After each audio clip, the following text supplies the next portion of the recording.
Welcome to About a Woman, the podcast which looks to take a deep dive into meaningful issues that affect women's health. I'm Dr. Katie Cowie, and I'm a GP and women's health specialist, founder of the Women's Health GP, and passionate about educating and empowering women on their journey to a place of wellness and positivity. So today we are joined by Professor Stephen Radley, who is a consultant gynaecologist and he specialises in urogynaecology.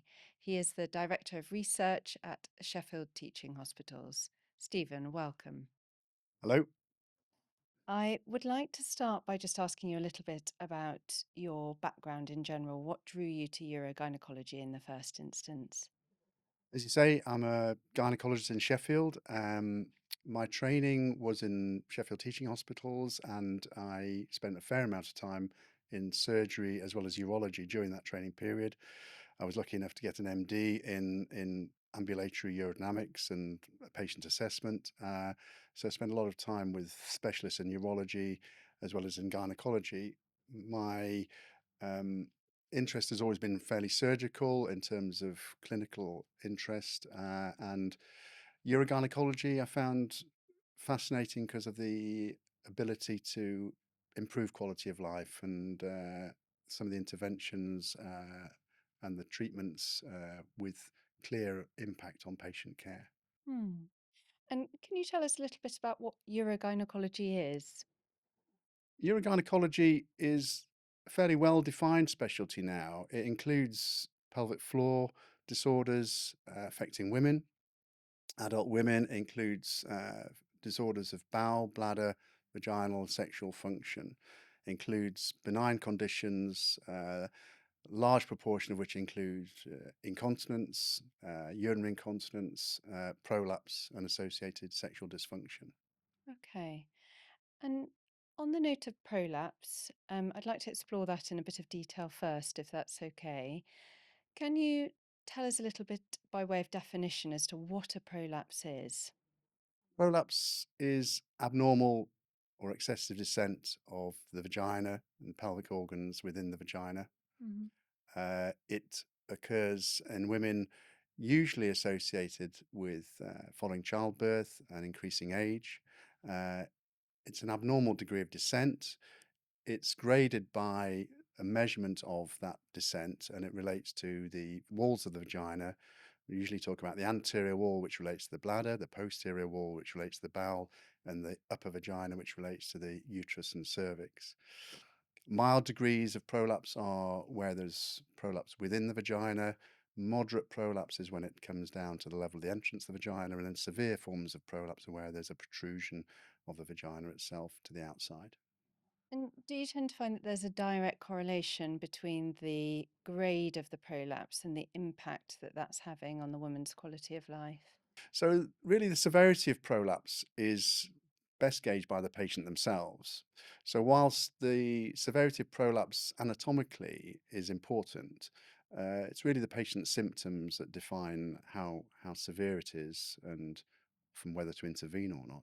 Mild degrees of prolapse and even sometimes moderate degrees of prolapse don't necessarily require intervention at all. Sometimes it's reassurance, sometimes it's pelvic floor exercises, whereas some patients have more severe symptoms and they're requiring treatment and more potential intervention for that. Hmm. So you touched on symptoms. Can you run us through some of the most common symptoms that patients might experience if they've got a degree of prolapse? So, with prolapse, you often see symptoms relating to the prolapse itself: vaginal bulge, descent, something coming down, protrusion. But also, you have symptoms of associated discomfort, which may or may not be related to the prolapse itself. Then you have bladder dysfunction, so it might be incontinence or difficulty with bladder emptying, recurrent urinary tract infection, for example, bowel symptoms, and sexual dysfunction. So the important thing there is that some of those symptoms may be associated with prolapse, but not necessarily causally associated. So it's important to work out what is caused by the prolapse and what might respond to prolapse treatment, for example, surgery or pessary, and what might actually respond to other forms of treatment, such as hormone replacement therapy for, let's say, vaginal dryness and discomfort, physiotherapy for pelvic floor muscle strength, and so forth. Hmm. So you've explained that kind of weak correlation, in a sense, between the grade of prolapse, strictly speaking, and the degree of symptoms that a patient is experiencing, or the degree of distress, let's say, that it's Mm. causing. Um, how then do you go about deciding who are the best candidates for surgery? We generally work through, as in most areas of medicine, work through the least invasive, the lowest risk interventions first, and sometimes patients are simply seeking advice and reassurance. Mm. When patients are finding their symptoms distressing, then obviously they might be requiring of treatment. Um, if there's vaginal protrusion, if the prolapse is on the outside and rubbing on clothing and maybe even associated with bleeding and other symptoms, then clearly that's likely to require intervention. But the problem with symptoms as well, I mean, measuring the prolapse is one thing, but measuring symptoms can be challenging as well because these are difficult things to talk about. Mm. So one of the ways we address that is by using questionnaires. So we developed a questionnaire for assessing patients' symptoms and their feelings about their symptoms, how much they bother them. And that's measured by the patient themselves rather than by a clinician asking them questions. The patient records how they feel. So we use an electronic assessment questionnaire, EPAC, to do that. And that takes them about half an hour to work through. And the end of that, we have a very clear view using a validated instrument that measures symptomatology and allows an objective measure from the patient's perspective about what's bothering them.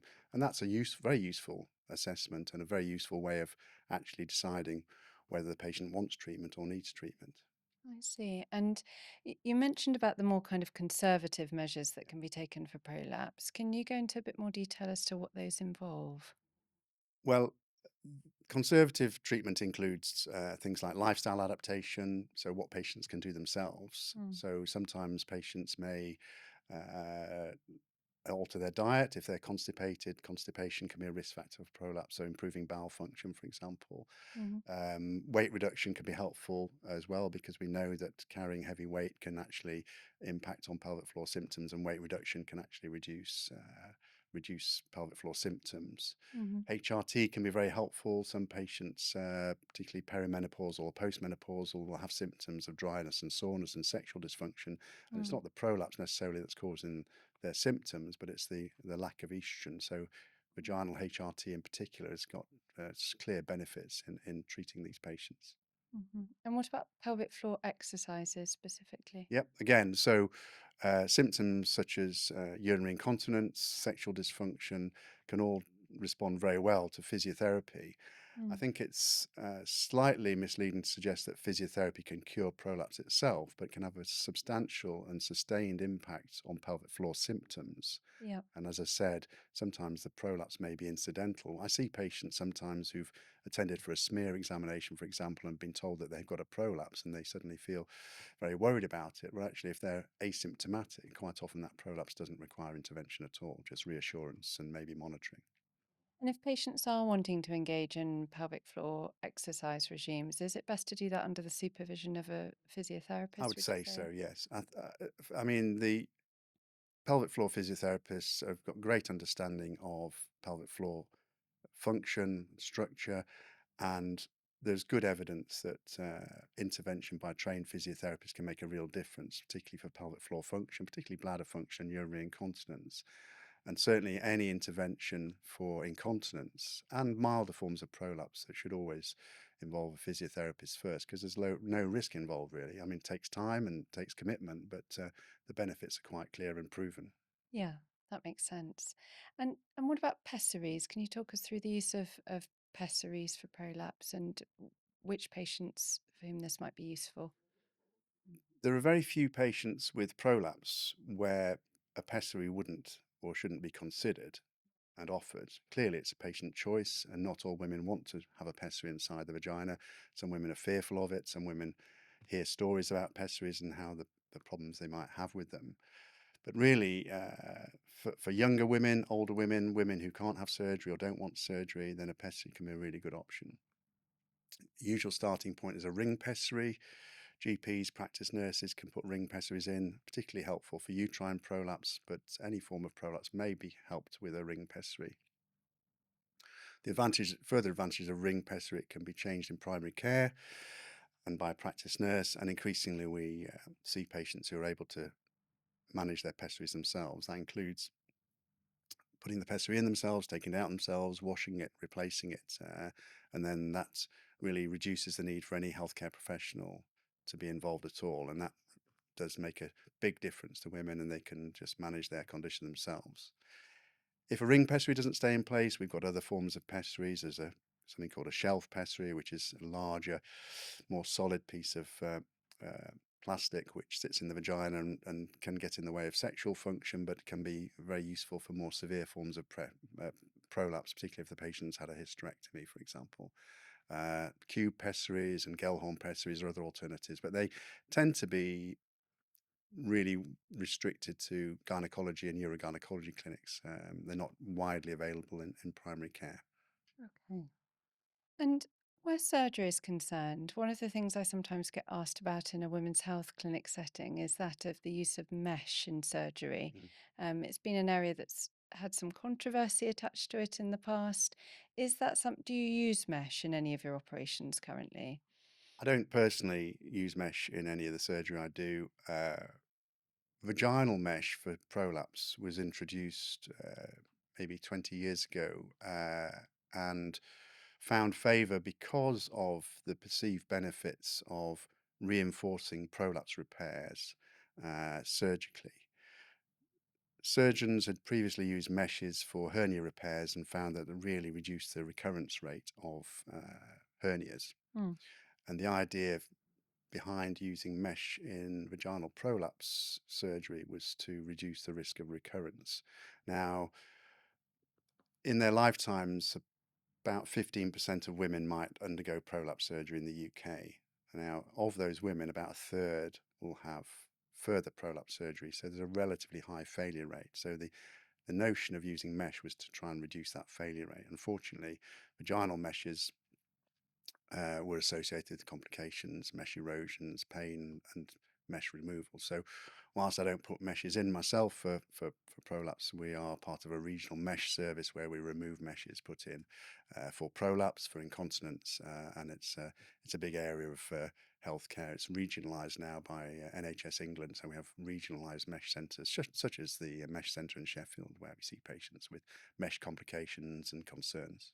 I'd imagine it's really challenging to get mesh out once it's in. Would that be correct? That is the case. It can be, and that's why we have specialist services. So we have a multidisciplinary team, and that involves general surgeons, colorectal surgeons when there's maybe bowel involvement, and reconstructive urologists when there may be urinary tract involvement, and obviously gynecologists such as myself when there's vaginal mesh exposure or complications. So it's a large area, but it's a specialist area, and it's very much supported by multidisciplinary teams, including other healthcare professionals, pain specialists, and as I say, other surgeons. So I'd like to move on to urinary incontinence next. Could you tell us a little bit about the different types of urinary incontinence that you see? So urinary incontinence in women, adult women, is very common. It affects over 20% or more of the adult female population. It's commoner in women who've had children, but it can happen in nulliparous women and young and old.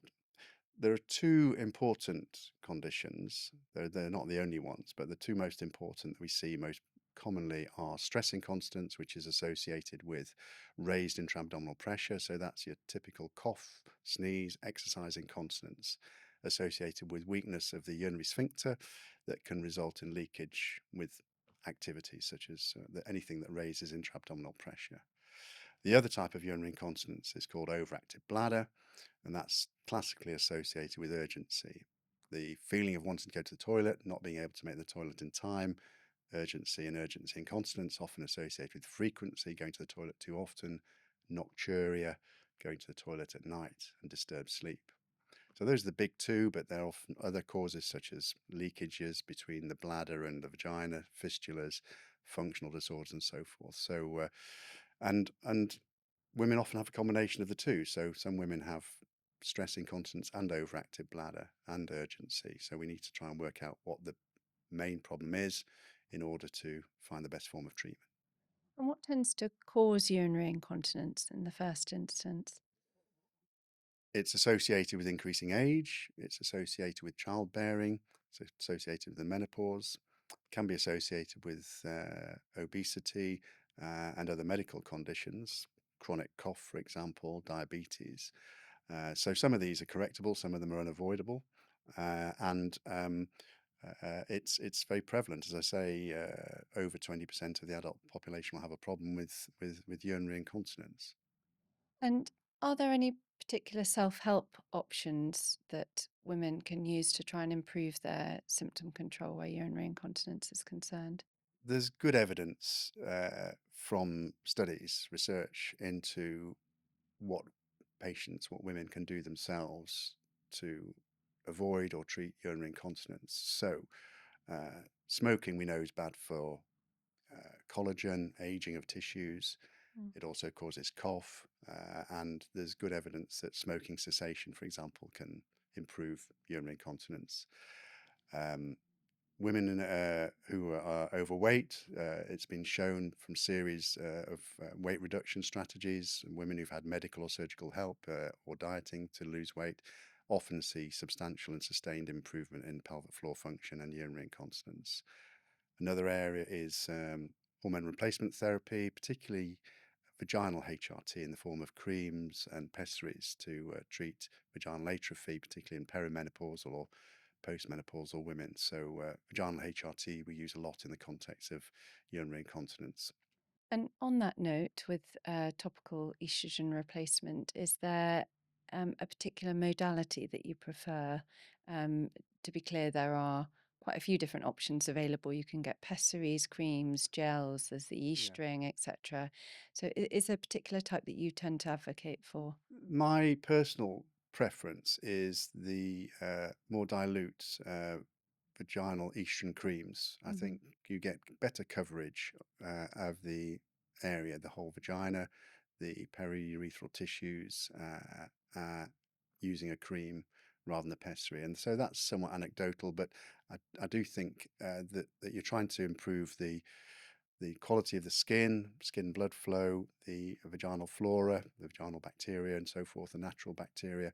And I think having a dilute estriol cream is probably my preferred go-to for vaginal HRT. Okay. And beyond hormone replacement, are there other medications that can help women with urinary incontinence?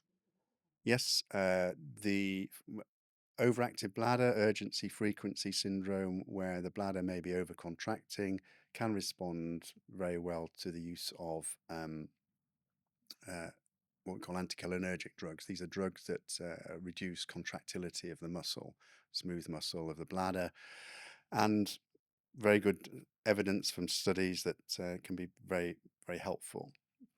Unfortunately, they can be associated with side effects, dry mouth, sometimes constipation by slowing down the bowel as well as the bladder, sometimes other systemic side effects. So often we use with caution.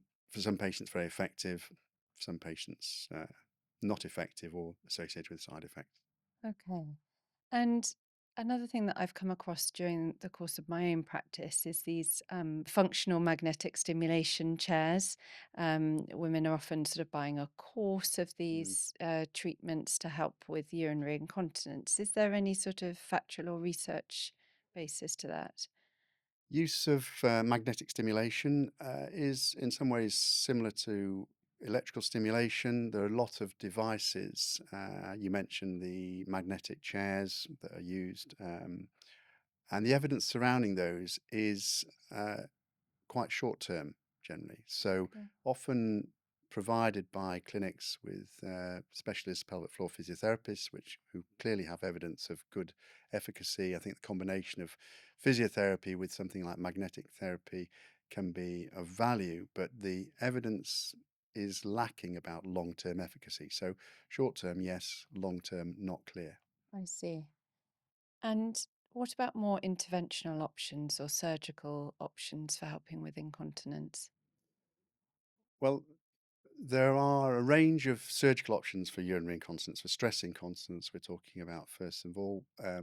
They start with outpatient procedures. So certainly during COVID, when we had very little access to inpatient work, we were using injection therapy. So this bulking injection to the urethra, bulkamid is something we use in Sheffield. It's done under local anaesthetic. It takes about 15 minutes or so.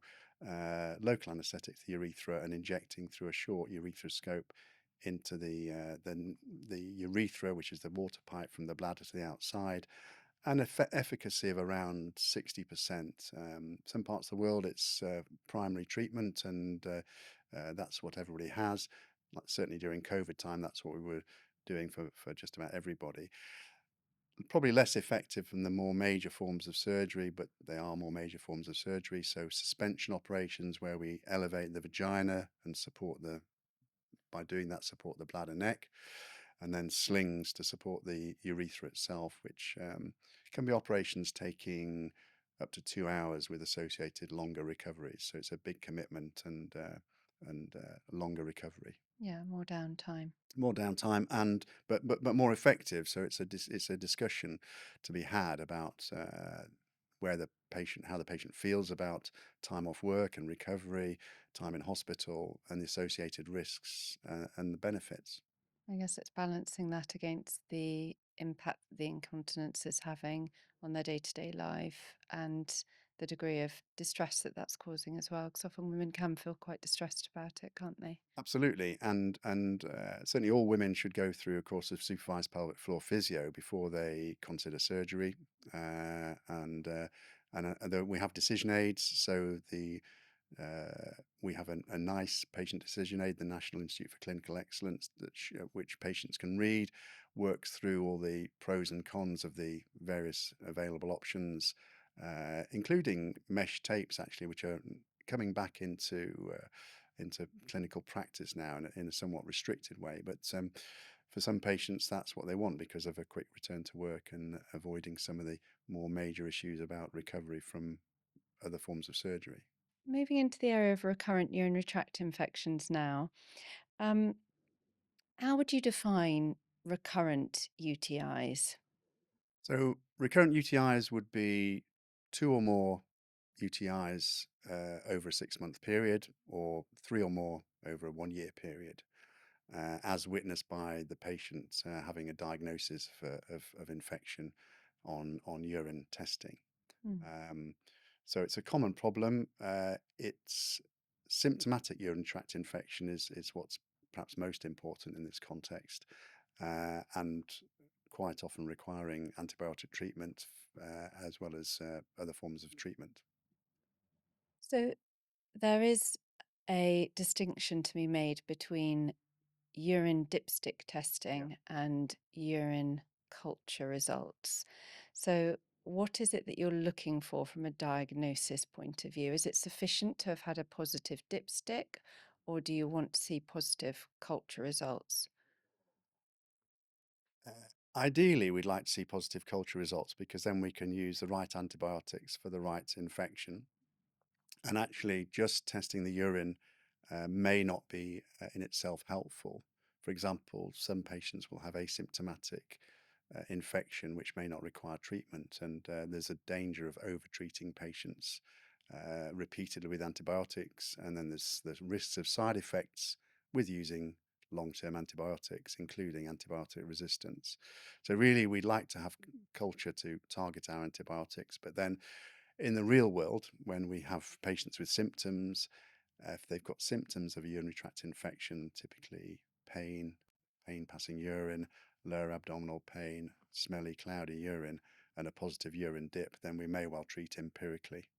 And Mm. that would mean treating with antibiotics such as nitrofurantoin or trimethoprim, usually on a 3 to 5 day basis. And what sort of organisms tend to be the main culprits that you see within a culture setting? By far and away, the most common is E. coli urinary tract infection. There are others such as Klebsiella and other infections, and E. coli is the most common. And where is that E. coli coming from? It's often an enteric organism, so may come from the bowel. It may be coming from the bowel. It may also be commensal, as in living around the perineum, which is the vaginal skin, and the area around there. And what tend to be the main causes of these recurrent UTIs? And sometimes we get ladies coming and it feels like it's absolutely intractable. They're just getting one UTI after another. What tends to be the main sort of driving force or driving forces behind that? Well, certainly the menopause can reduce the resistance to ascending infection. By ascending infection, we mean bacteria that are naturally around in the environment around the perineum, and if they can track up the urethra to get into the bladder, then they can cause urinary tract infection.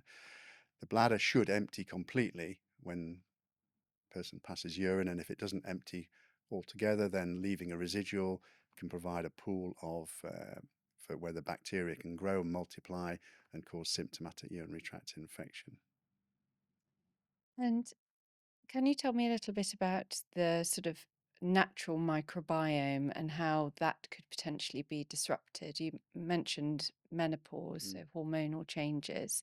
What sort of effect does that tend to have on the natural microbiome? So the vagina is not a sterile environment. There are natural bacteria, good bacteria, if you like, that live in the vagina. The classic, the best known is perhaps the lactobacillus that lives there, and alterations in the acidity of the vagina, the natural bacteria can cause problems. You can have overgrowth of certain bacteria, and some of those bacteria can climb up into the urethra and cause symptoms such as cystitis and bacterial vaginosis. So changes in the acidity of the vagina, and the natural bacteria in an adverse way can result in urinary tract infection and vaginal symptoms. And is that what you tend to find during menopause, that there is just that disruption to that natural flora? Yes, it's thought that that the lack of estrogen, the postmenopausal state, results in a raising of the pH or lowering of the acidity, Mm. whereas the addition of HRT can actually lower the pH, which encourages the growth of natural bacteria, and it does seem to be about acidity and pH of the vagina and the natural flora protecting against the unwanted bacteria. And are there other wider benefits to HRT in terms of bladder function specifically? You talked about the kind of pooling Mm. of urine in the bladder. Does HRT have any effect on that?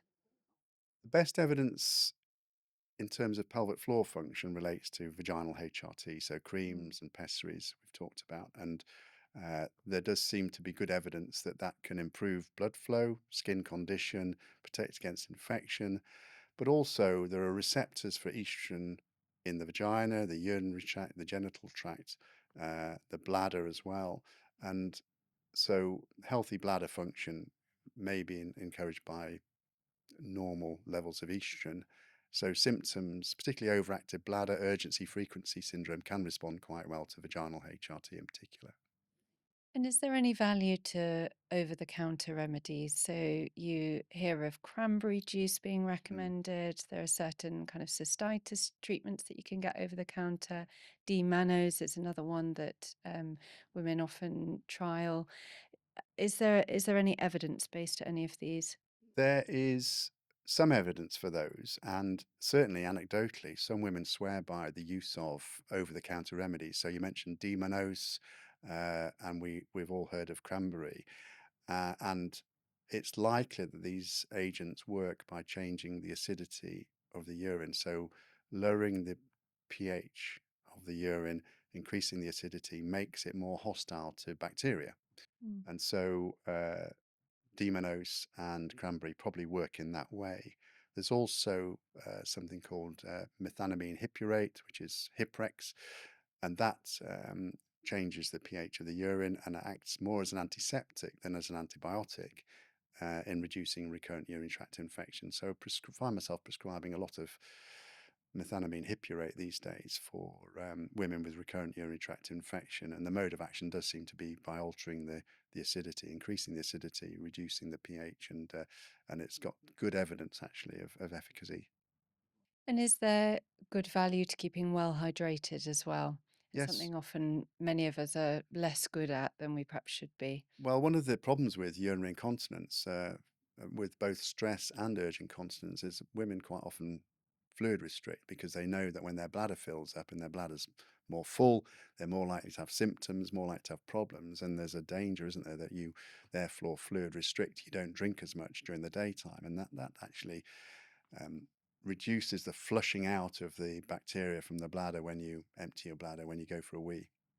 So we would generally look at a fluid intake of around 2 litres a day, but most of us will take in enough fluid, sufficient fluid, just through natural thirst and so forth. So we don't tend to get too hung up on fluid intake. One of the useful things is a bladder diary.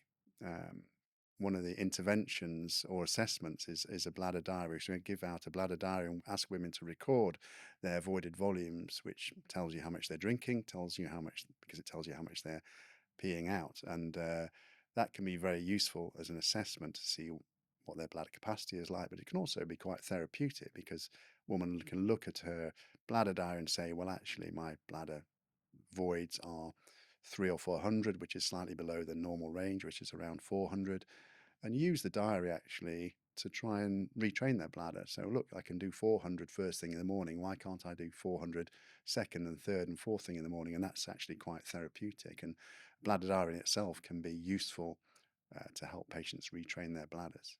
Hmm. And what's your view on the use of preventative antibiotics? So, medically speaking, we tend to refer to them as prophylactic Mm. antibiotics, and there are various different regimes that you can use for that, whether that's as and when having sexual intercourse or whether that's kind of having a low dose all the time in the background. What's your view on that? I prefer to avoid continuous low dose antibiotics. I do feel that the risks of antibiotic side effects on the body, on the liver, the lungs, occasionally patients get quite severe systemic complications for long-term antibiotic exposure, as well as the risks of antibiotic resistance. So you find increasingly organisms that won't respond to conventional antibiotics. So I prefer not to use them continuously, but as you say, the use of antibiotics for postcoital urinary tract infection. So a woman might take an antibiotic such as trimethoprim or nitrofurantoin after sexual activity. Uh, I think that does work for some patients very well. And the other thing I'm an advocate of is self-testing of urine. So women can buy dipsticks or be prescribed urine dipsticks and test for nitrites and leukocytes in the urine. It's fairly simple to do. It looks complicated, but it's actually quite simple. Dipstick their own urine, which is what GPs and practice nurses do. And then when they've got symptoms of a urinary tract infection, then potentially self-prescribe as well. So I think that's a healthy way to do it, and actually potentially reduces the overall need for taking antibiotics in the longer term. 'Cause there is, of course, the possibility of having, let's call it cystitis symptoms, so to speak, so pain when passing urine, going more often, etc., in the absence of Mm. any urinary tract infection, is there not? Yes, conditions such as interstitial cystitis, where there is a inflammatory condition of the bladder in the absence of an overt infection. It's poorly understood. Lots of theories about what might be causing it. Is it something similar to inflammatory bowel disease, for example? And lots of different treatments with varying degrees of success. But it's really a diagnosis of exclusion, having first excluded significant urinary tract infection. Interstitial cystitis would require cystoscopy to make a definitive diagnosis, looking for clear signs of inflammation in the absence of infection. Often women will find that there's a certain stigma attached to pelvic floor dysfunction, incontinence, prolapse, etc.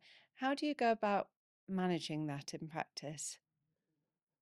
I think these are difficult issues to talk about. They're intimate, personal issues, and some women find them very difficult to discuss and disclose, even with their partners, GPs, gynecologists, healthcare professionals. And we know that disclosure and discussion is challenging. When I was early on in my career, we looked at using questionnaires as outcome measures for incontinence and prolapse. And there's a lot of evidence about how effective these outcome measures can be for measuring conditions and condition-specific quality of life. But what we found was that actually with a well-designed questionnaire that patient completes prior to a consultation, you get much enhanced disclosure and discussion so that patients can talk about things they wouldn't normally raise. Incontinence you mentioned, but not just urinary incontinence, fecal incontinence, sexual dysfunction, incontinence during exercise, incontinence during intercourse, which are incredibly difficult to talk about. But actually, if you have a well-designed questionnaire, then actually you can drill down on those questions and patients can open up about these things. They can discuss things which actually are troubling them the most, but actually wouldn't necessarily be willing to discuss or disclose upfront. They find it easier to write these things down by way of disclosure rather than to verbalize them, because often also if they're coming to a urogynaecology clinic, they might be meeting you for the first time and suddenly they're placed in a position where they have to talk about things which might feel like they're quite very personal, private, intimate details. Mm. So is that fundamentally the theory behind it, that it's easier to write it down as a starting point to then open those discussions? Exactly. That the idea that you can these symptoms are very prevalent. So prolapse is common, incontinence is very common, associated sexual dysfunction, uh, and but they're still very taboo and difficult to talk about. And actually, having a questionnaire where these items, these questions are addressed before the patient sees a clinician can allow them to express themselves, discuss these things, and to an extent empower them with uh, the ability to actually bring these things up. And actually, patients respond very well to this. A lot of patients say actually felt better able, better prepared for an assessment, and actually felt relieved that these symptoms were actually not just exclusive to them. They could talk about them and then felt better about it and were able to focus on things that were really important to them and also potentially not have to talk about things that weren't important. Some women are not sexually active, some women are not bothered by vaginal symptoms, but they might have, for example, bowel incontinence that goes with urinary incontinence. And having a measure of that and having an understanding of that can really help in the discussion and the treatment and advice that follows from that. Hmm.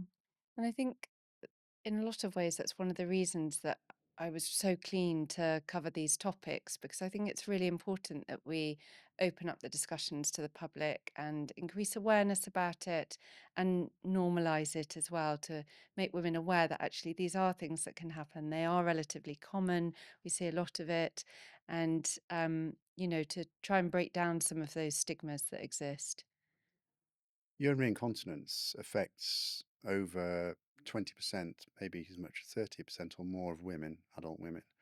Bowel incontinence, perhaps 1 in 10 women will have some problems with bowel control, and lifetime expectancy of having prolapse surgery is maybe 15%.